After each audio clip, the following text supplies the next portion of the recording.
Current interactive systems for computer-aided medical diagnosis and planning relies on traditional 2D interactive methods with a mouse and 2D display. With mouse, the users use different mouse buttons for different operations, for example, holding the right button and moving the mouse for model rotation. When marking the model, the marking operation is based on a raycasting technique.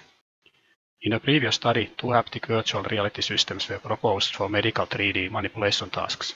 It was shown that the mouse-based 2D interactive methods for 3D manipulation tasks can be more difficult compared to these 3D user interfaces.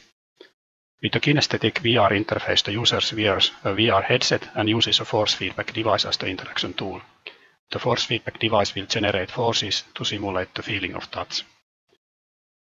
With a vibrotactile VR interface, the user wears a VR headset and uses a VR motion controller as the interaction tool.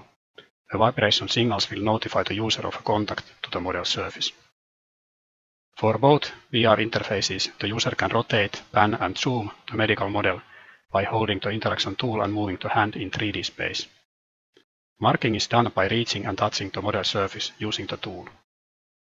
To explore the potential of haptic VR interfaces for professionals, we invited 6 medical experts to conduct a comparative study. We collected objective data including task completion time and marking accuracy and participant subjective data and comments to help us in understanding the strengths and weaknesses of haptic VR interfaces and to make an empirical basis for future development. The results show that the 2D interface with mouse and the vibrotactile VR interface led to equally fast interaction. The kinesthetic VR interface was clearly slower, although there were no statistically significant differences. In the previous study with layman users, the kinesthetic VR interface showed better marking accuracy than other interfaces. In our case, there were no statistically significant differences for medical experts. No statistically significant differences were found in terms of the perceived mental effort, hand fatigue, naturalness, immersiveness, confidence, orientation, and daily use. All participants reported that the haptic VR interfaces have great potential for medical work and provided better 3D perception. This demonstrates the strong effect of the 3D environment.